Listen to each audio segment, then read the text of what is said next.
Hello, and welcome to another episode of the Secular Buddhism Podcast. This is episode number 145. I am your host, Noah Rasheta, and today I'm going to talk about the quest for answers. Keep in mind, you don't need to use what you learned from Buddhism to be a Buddhist. You can use what you learned to be a better whatever you already are.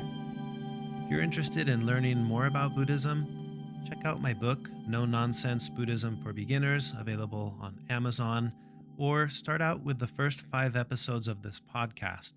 You can find those 5 episodes easily by visiting secularbuddhism.com and clicking on the Start Here link. If you're looking for a community to practice with and to interact with, consider joining our online community. You can find this by visiting secularbuddhism.com and clicking on the link to join our community. In this podcast episode, I wanted to talk about the concept of the quest for searching for answers. What drew me to Buddhism initially is the fact that Buddhism will readily acknowledge or accept the fact that there are no answers to a lot of life's questions. In fact, just to give you a little bit of backstory here, it was roughly in 2012. I was going through an existential crisis, so to speak. The religion of my upbringing wasn't making sense to me. I felt as though the rug had been pulled out from under my feet, and I went into searching mode. I wanted to find the answers to the questions I was wrestling with, and these are the big existential questions: Who am I? Why am I here? Um, what happens when we die, which is the true path or the right way, things of that nature. And I was wrestling with these questions. And while I was in this searching mode, I remember listening to an audio lecture series on the great courses. And I want to say the title was The Meaning of Life, presented by the major world religions. And there were presenters essentially answering life's big questions. At the time, I didn't know much about Buddhism. I had encountered, as most people, the occasional quote from the Dalai Lama or things like that that were usually well received. It would be a quote that made sense to me, but other than that, I didn't really know anything about this as an ideology. And I remember I was taking copious notes during this lecture series, and it was again presenting here are the answers to life's big questions, and essentially the meaning of life. And you would listen to the presenter on a specific ideology, Christianity, for example. I would take my notes, and really, it became a matter of deciding, do these answers make sense to me or not? And I remember that feeling of, well, I don't know about that with each of the presenters, with each of the ideologies. And when I encountered the chapter on Buddhism, the I remember the very one of the very first things that the presenter said was Buddhism doesn't have answers to these questions. Instead, they're going to flip it on you and say, who wants to know? Or where do these questions come from? Like the whole emphasis goes back onto the question, not onto the answer. And I remember that really stuck with me because that was a foreign concept for me at the time. And being a seeker, I was all about the answers. I was looking for the answers. And here suddenly I was being presented with an entirely new approach, which was, what if it's not about the answers? What if it's all about the questions?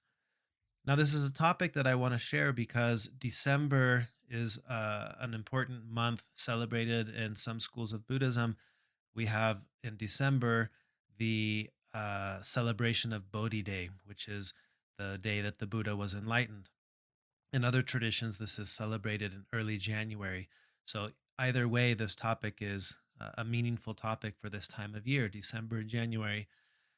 And I've thought a lot about this in my own personal life, this whole notion of being a seeker, trying to understand or trying to a- attain the answers to life's big questions, and then having the script flipped on me back in 2012, which led me down the Buddhist rabbit hole, so to speak, of wanting to learn more about Buddhism, which was let's look at the questions, not the answers.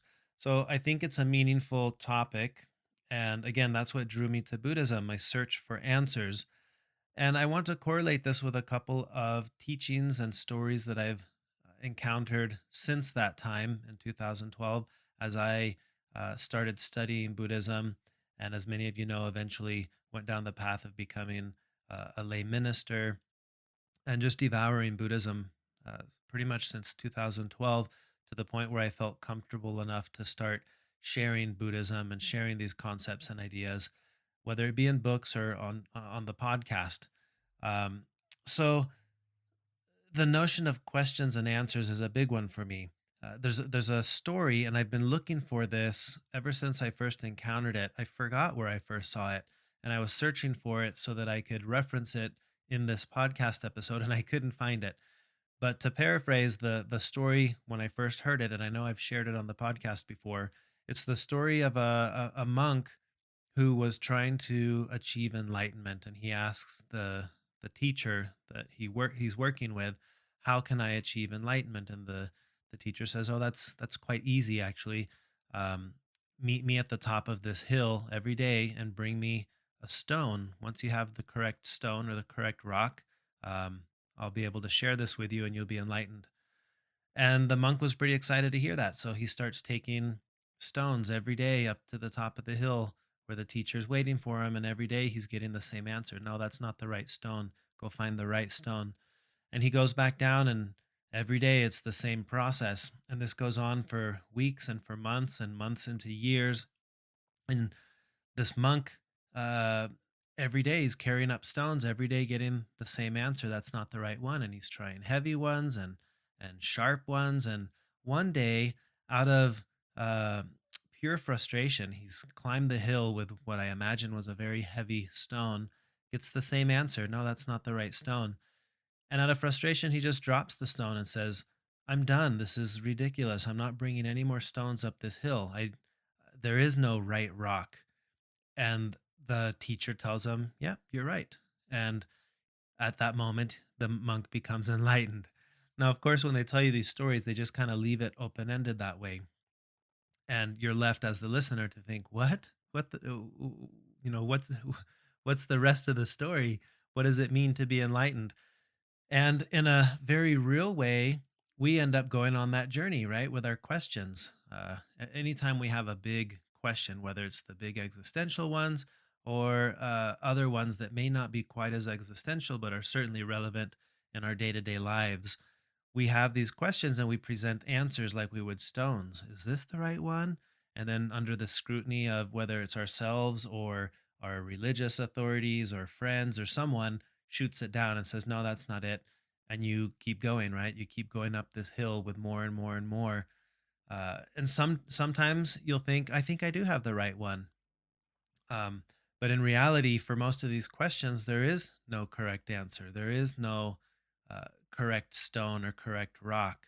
And that's how I think of enlightenment. And that's why I think this concept works really well with the notion of celebrating Bodhi Day, which is the enlightenment of the Buddha. What does that mean that he was enlightened? What was he enlightened to?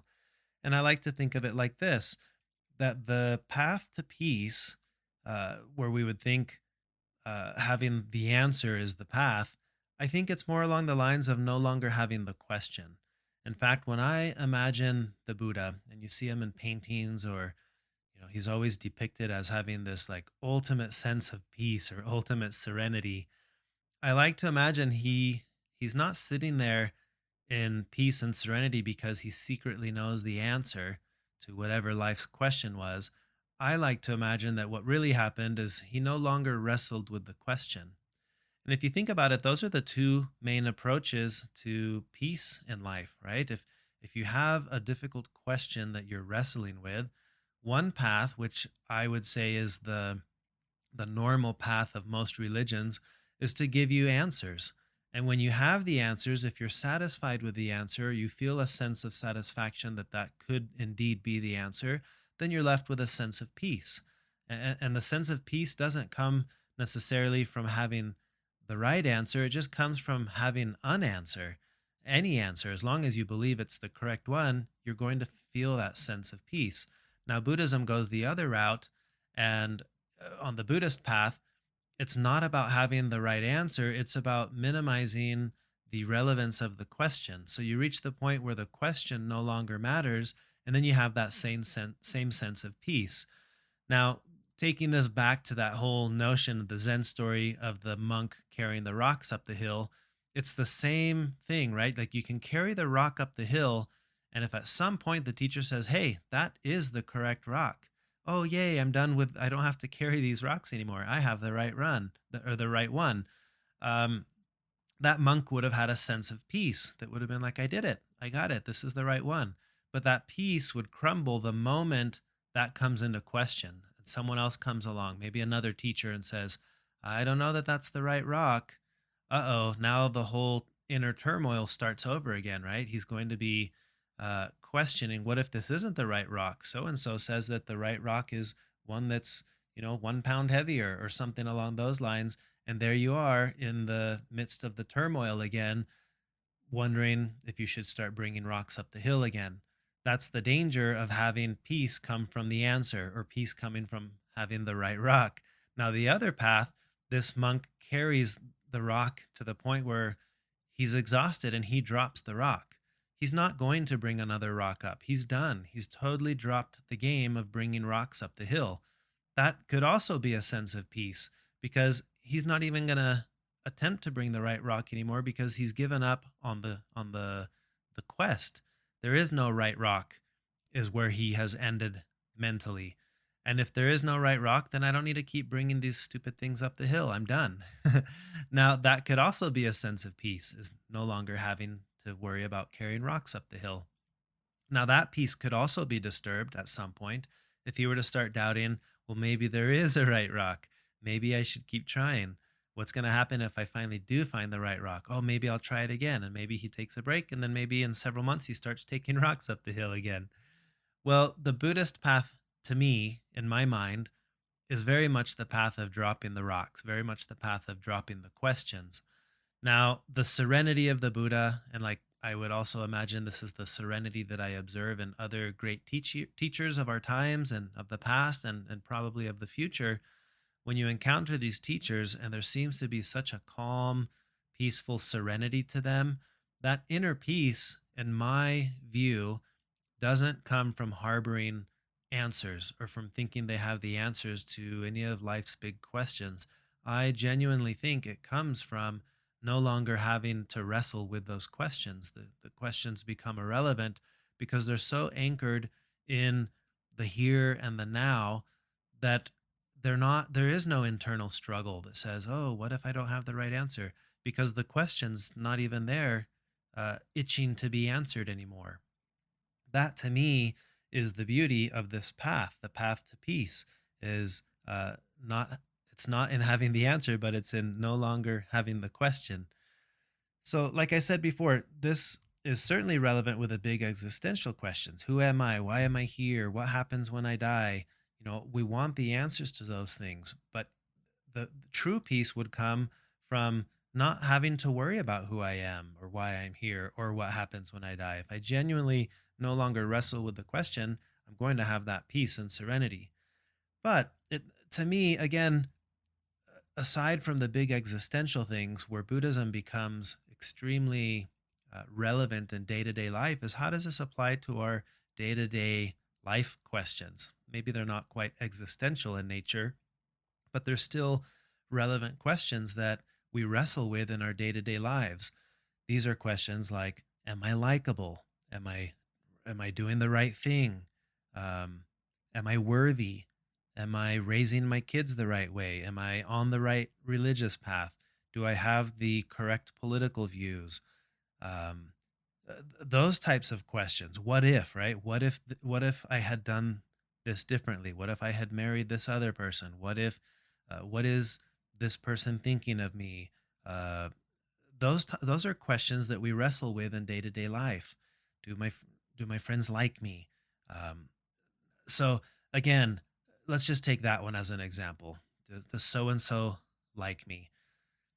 Again, the peace could come from having the answer, or at least thinking you have the answer. And the answer is yes. So and so says, yes, I do like you. Oh, okay. Well, now I'm at peace. I'm not wrestling with that question. But then how do I know that they're telling the truth? Did they say that just to be nice, or do they really like me? Like there's no way to have that true certainty because you can always encounter the doubt that's going to make you question the answer. So again, then you're back at square one, which is you don't really have the peace that you wanted. Now, the other alternate path here, the Buddhist path, we would say, what if the question didn't matter? What if the need to know what he or she thinks of me wasn't a need that I actually struggle with? It's no longer a relevant question. It's not something that I'm wrestling with internally. Well, then you would have that same sense of peace, but this one can't be rocked because the answer is irrelevant. The answer could be yes, they like you, or no, they don't like you. And it wouldn't matter either way because the question of am I liked isn't one that carries much weight on me. Now, I think that's a fascinating concept and a fascinating thought to have when I take this and I apply this into my own personal life and how Buddhism has benefited me in a day to day setting. This is where the rubber meets the road, so to speak. It's not so much the big existential ones, although that was certainly a big part of it for me. But with time, after the big existential questions went away, then I started wrestling with just the day to day questions. Am I raising my kids the right way? How can I get this was a big one for me. How can I ensure that my family members, my in laws, my neighbors, people in my immediate circles of friends like me? And I wrestled with this because in those circles, I no longer shared the same ideological views as they did. And I felt judged and I felt like I was being looked at as someone who is a traitor almost. Not quite a traitor, but with disappointment. Like, how could you be so naive to be duped and now you're on the wrong path? That's how I perceived people viewed me, especially in those closer inner circles, and I didn't like that feeling. So one of the questions that I wrestled with quite regularly was, um, do they like me or do they validate me? Probably validate me is a little bit more appropriate. Do I feel like they validate the path that I'm on? And as long as the answer was no, I don't think that they do still. Well, then there was all the things that come with not having a question answered and me trying to do things to ensure that somehow, in some way, I could finally answer that question saying, yes, they actually do validate the path that I'm on. But that's not what happened. And it's not what I anticipate will ever happen. In fact, what ended up happening is I stopped relying on what that answer is to that question. And I focused on the question: why do I feel the need to be validated? Why is it so important for me to feel like others will validate the path that I'm on? And the more I wrestled, the more, well, not wrestled, but the more I sat with the question, the more irrelevant the question became to the point where the question went away. And now it's not a question that I wrestle with. In fact, I would say the answer is probably still no and will always remain no. They're not going to validate the path you're on because they think that the path that they're on is the correct one. So, of course, the one that I'm on isn't correct, but the need to feel that validation has gone away. Not because it was never about the answer. It was about understanding the origin of the question, and that's an internal thing. And the so the peace and serenity that ultimately came to me never had anything to do with the answer. It came entirely with understanding and eventually dropping the question, kind of like dropping the rock. Instead of walking up the hill every day, hey guys, do you all respect me now? Look at this rock I'm holding. The answer is no, no. But there was no rock that I could bring that would have made them feel that way. And I felt that same sense of frustration of eventually dropping the rock and thinking, I'm done. I'm not going to bring any more rocks up the hill. I'm not going to try to do anything to make you validate me because I don't think that you can. Um, and then peace came out of that. So again, this is taking the notion of the quest for answers and trying to turn it into the quest for understanding the questions. I think that's a much more Buddhist path. Rather than looking for answers, we're exploring the questions. um, And again, when I think of the Buddha or any of the great teachers of the past, present, or future, I like to imagine that that sense of peace, that sense of calm, does not arise from having the answers to any of life's questions, but instead it comes from no longer wrestling with the questions themselves. I think uncertainty and the space of not knowing, that is the domain where they are comfortable, the space of discomfort. And this is a notion that's talked about quite regularly in Buddhism. It's one that I've emphasized quite regularly on the podcast: stepping into groundlessness, becoming comfortable with discomfort. All of these things center around this great notion of, if I know that there are questions that cannot be answered, then why am I still looking for the answers? Why not instead focus all my energy on understanding why those questions even mattered? And when I understand myself and where the questions come from, then what can end up happening is uh, a minimizing, or the questions become irrelevant. And I don't know that the questions go away. I think one of the things to be human is to question things. One of the things to be human is to assign meaning to things. So it's not necessarily uh, that I'm going to want to, or that I'm going to succeed in eliminating all the questions. I think what actually ends up happening is the questions remain, but they're so irrelevant. It's like, for me to think what happens when I die, it's on the same table as what am I going to eat for dinner tonight? I'm not losing sleep over that question. Sure, it's a question that's there, and I'm going to give it a little bit of thought and a little bit of mental energy. But if I settle on, oh, well, I'm going to eat this for dinner, and then the plans change, no, actually, I'm going to eat that for dinner, it's okay, no big deal. Okay, so I change plans, I pivot. Well, for me, death is the same. What happens when I die? I don't know. I'll figure it out when it happens. I might not notice anything because maybe nothing happens. But if something did happen, well, guess what? I will pivot in that moment and say, oh, okay. All right. It was the Hindu explanation. All right. Then let's go with it. Or it was the something none of us had ever thought about. Or it's literally nothing, and nothing happens. I don't know. But I don't lose sleep over it in the same way that I'm not losing sleep over the question of what am I going to eat for dinner 2 weeks from now. It's sure it's a question, but it's not an important question. And to me, that's the beauty of this path is um, the irrelevance of the questions. It's not about the answers. I'm a fan of questioning and I'm a fan of skepticism. But again, I think it's important to highlight here the issue of detecting, of the questions that I have in life, which ones are skillful questions and which ones are unskillful questions. I think it's skillful to wonder if I'm raising my kids the right way. Could there be a more skillful way to raise them? And I'll read books about parenting and extract concepts out of there and say, okay, well, I want to integrate this into my parenting style, not because it's the right way, but perhaps it's a more skillful way than I had been doing. So I don't want to minimize the notion of questions. I don't want to say let's get rid of all questions. That's not what Buddhism does for me personally. It's again, it's about recognizing some of my questions that I spent time and wrestled with were unskillful questions to be entertaining, while there were probably more skillful ones that I could be focusing on that would be more relevant in my day-to-day life. So to me, again, this goes back to skillful versus unskillful, which questions are skillful, which ones are unskillful.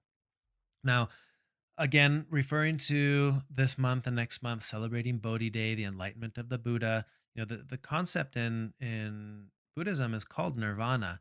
And nirvana is a word that is translated to most commonly as extinguishing or blowing out. And you would say in most schools of Buddhism, they would say there was an extinguishing of craving, right? That if we talk about the Four Noble Truths and the truth of suffering, the truth of um, the causes of suffering, the truth of the cessation of suffering, and the truth of the path that leads to the cessation of suffering, you could argue that nirvana is the extinguishing, right? It's the blowing out of all craving, and without craving, there is no suffering, because suffering is wanting things to be other than how they are. And if I don't want anything to be other than how it is, what do I end up with? Peace and serenity. Things are just as they are in the present moment. Well, to me, I think this notion of nirvana and extinguishing is very relevant to the notion of questioning. what happens with time and with practice is perhaps the question isn't so intense anymore because there's an extinguishing, there's a blowing out of that candle, so to speak, or that intense desire to know the answer to something that can't be known. That goes away. And you'll realize it was never about the answer, it's always been about the question. So I kind of want to close this podcast episode on that thought. I imagine that the fire of the unskillful questions that the Buddha was wrestling with, they were extinguished because he came to understand the irrelevance of the questions, and like the monk who was carrying the rocks, just dropped them and said, "Well, I'm done with this. I'm not bringing any more rocks up the hill." And for the Buddha, it was probably, "I'm done wrestling with these questions. These are things that are unknowable, and if they're unknowable, then I don't need to know the answer." And the moment you no longer feel the need to know the answer, serenity and peace is what you're going to experience because there's no inner wrestling, no inner war going on of that quest seeking for answers. And I think it can be that way for us. I think that as we practice applying Buddhist concepts and teachings in our lives, what we'll start to experience is a softening of that deep need to know. And what we'll end up with is a greater understanding of why we tend to be creatures who want to know things. But there are things that we'll never fully know. There are things that we can never fully control.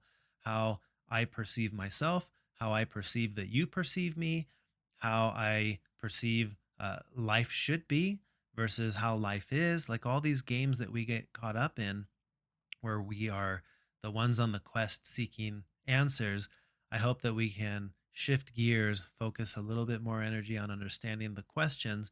And the more I understand my questions and why these questions matter so much to me, I may start to find that some of the unskillful questions that I've been wrestling with will go away, and I will have a sense of peace that you would have as if you had the answer, but it's even infinitely more powerful because it's not based on the answer, it's based on the question.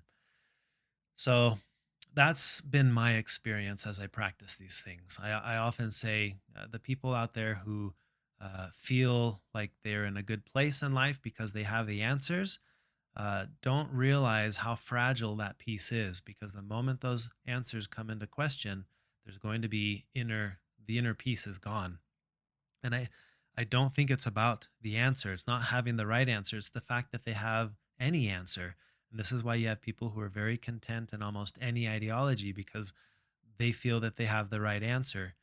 But what happens if that answer comes into question? Now, with the on the Buddhist path, that doesn't happen so often because it was never about the answer. So the answer can come into question, and so what? Then okay, well then that's not the answer. But there's not this great need to know the answer. There's this great desire to understand the question, and I think that's a much deeper sense of peace and joy that can arise is from being so anchored in understanding your question that nothing can come along and shake you in terms of the answer. Okay, so that's what I wanted to share with this podcast episode. I hope that you enjoyed this topic. It's been a while since I've recorded a podcast episode, and I'm hoping to become a little bit more uh, regular with the recordings from here on out, especially coming into the new year. This will probably be the last episode for this year, and what a year it's been, 2020. It will go into the history books, and I look forward to next year and all the new podcast episodes and things that will come about in 2021. So for those of you listening who've been joining me along this journey with the podcast episodes, I wish you happy holidays and a happy new year, and I look forward to next year and all the new things that will be in store. Take care, everyone. Thank you for taking the time to listen. Until next time.